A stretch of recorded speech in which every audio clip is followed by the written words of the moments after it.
여러분 반갑습니다. 오늘은 다니엘서 11장 37절 말씀입니다. 그가 모든 것보다 스스로 크다 하고, 그가 라고 하는 것은 천주교 교황이 모든 것보다 스스로 크다 했다고 했습니다. 여러분, 천주교 교황이 쓰는 모자는 3층으로 된 면류관입니다. 그것은 그 의미가 하늘과 땅과 바다와 그 모든 것의 왕이라 하는 뜻으로 교황이라고 했습니다. 임금황자를 쓴 교황. 그 열조의 신들과 여자의 사모하는 것을 돌아보지 아니하며, 여자의 사모하는 것이 무엇입니까? 혼인입니다. 혼인이 어찌하여 여자의 사모하는 것이, 여자만 사모하는 것이겠습니까? 그 열조의 신들, 말하자면 조상 대대로 성인이면 누구라도 사모하고 그 원하는 것이 혼인과 대를 잇는 것 아니겠습니까? 그러나 천주교에서는 신부도 수녀도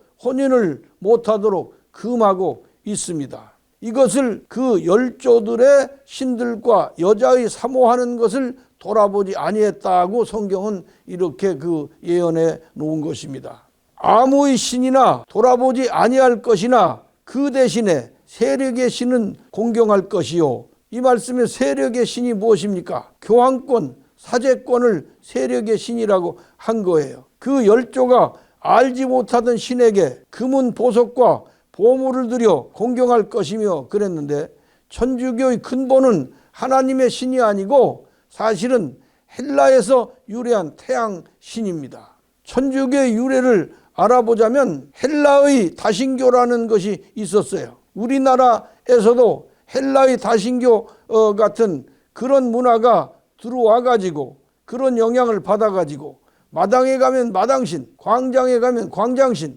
변소에 가면 변소신, 장독에 가면 장독신, 그런 것이 있었어요. 이것이 다 어디서 온 것이냐? 헬라 문화에서 나온 것입니다. 헬라 철학에서. 일본도 이 헬라 문화, 헬라 철학 영향을 크게 받은 나라가 일본입니다. 일본의 국기도 그것도 헬라 철학에서 유래된 것입니다. 일본의 귀신 사상도 그것을 헬라 철학의 영향을 받은 것을 우리에게 알게 합니다.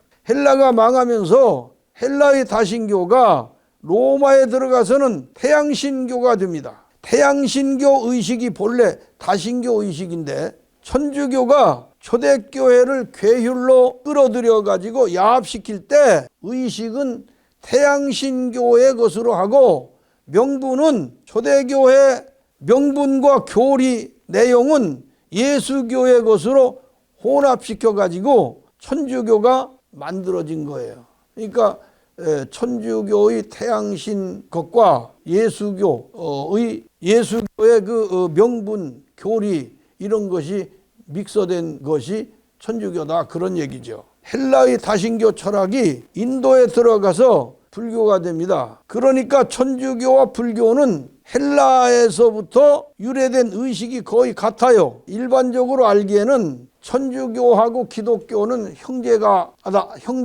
아니다. 왜? 기독교가 천주교에서 나왔으니까. 그렇게 알고 불교하고 천주교야 뭐 별게 아니냐 이렇게 생각하는데, 기독교하고 천주교의 관계보다 천주교와 불교의 관계가 훨씬 가까워요. 이건 친형제간과 같은 거예요. 그래서 천주교와 불교는 헬라에서부터 유래된 의식이 있어요. 거의 같아요. 일테면 신자들이 쓰는 곡갈, 이것도 불교의 것과 천주교의 것이 같아요. 장삼 입는 것도 같아요.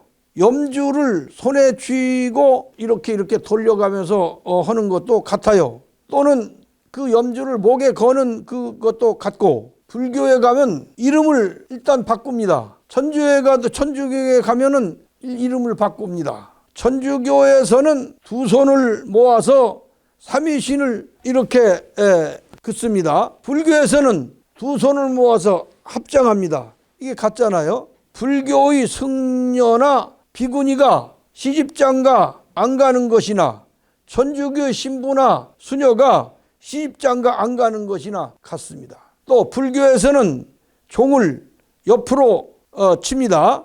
그러나 천주교에서는 종을 위서 아래로 잡아당겨서 칩니다. 그러나 당겨서 치나 옆으로 때려서 치나 그 종 치는 것은 같습니다. 불당에 가면은 많은 그림들이 있어요. 성당에 가도 많은 그림들이 있습니다. 불당에 가면 많은 불상들이 세워져 있고, 성당에 가면 예수상, 마리아상, 십자가상, 누구누구상 이게 세워져 있어요. 이 많은 외형과 의식들을 어찌 우연의 일치라고 말할 수 있을 것입니까? 이것은 실제로 헬라의 다신교 철학에서 유래된 우상숭배 사상입니다. 그 모든 것들에다 성부, 성자, 성령이라는 이름과 명분만 살짝 갖다 붙인 거예요. 오직 그리스도의 옷과 색깔로 치장했을 뿐이에요. 그래가지고 그 안에다가 기독교, 예수교, 초대교 이거를 갖다가 흡수해 버린 것이죠. 여러분, 천당과 지옥과 연옥이 불교의 것과 천주교의 것과 같아요. 석가탄일, 석가탄생일 같이 예수 탄생일로 성탄절을 천주교에서 만들었습니다. 부활주일도 그렇게 만들고 고난주일도 만들었어요. 이게 불교 형식이에요. 침례도 머리에 물을 떨어뜨리는 세례로 간소화시켰어요. 성탄절이 왜 12월 25일로 정했느냐 하면은 12월 22일이 동짓날입니다. 동지라고 하는 건 태양이 길어지기 시작하는 사흘째 날이에요. 이것은 태양의 탄생일을 성탄절로 명분만 준 거예요. 그렇게 만든 성탄절이나 부활절을 지켰다고 해서 나쁘고 안 지켰다고 해서 좋고 그렇다고는 건 아니에요. 제가 일전에도 말했지만 일단 성탄절이라고 하는 것은 전 세계 축제일로 아예 자리매김을 했기 때문에 어쨌든 예수님께서 탄생하신 날짜는 365일 중 하루는 있을 것이니까 어느 때를 정해서 예수님 오신 것을 축하하면서 누가복음 2장 성경 말씀 한 번이라도 더 읽으면 좋겠다 생각해서 별로 거기에 대해서 왈가불가 하고 싶지는 않습니다. 그러면 부활주일은 언젠가? 부활주일이라고 하는 것은 춘분 후 첫 주일을 부활주일로 지킵니다. 춘분은 낮과 밤의 길이가 똑같은 날을 춘분이라고 그래요. 춘분 후 첫 주일은 해가 길어지기 시작합니다. 이 주일은 태양의 부활주일이 어찌 예수의 부활주일이 되겠습니까? 이런 것이 다 어디서 온 것이냐? 헬라의 다신교 철학이 로마의 태양신교를 유발시켰고 그 태양신교의 의식을 천주교에서 명분만 살짝 바꿔서 예수교의 것처럼 행하고 있는 것이다. 이걸 여러분에게 분명히 말씀을 드리는 것입니다. 이런 것을 우리가 모르고 성탄절을 하고 부활절을 하고 이렇게 한다면은, 지금까지 그렇게 했다면은 이제부터는 그 내용이나 알고 이렇게 지키자. 사실은 여차여차해서 이런 것이 성탄절이 됐고 이런 것이 부활절이 됐는데 그 뜻은 우리가 잘 이해하면서 하자, 그런 뜻입니다. 그런 것이 천주교에서 들어온 것이다.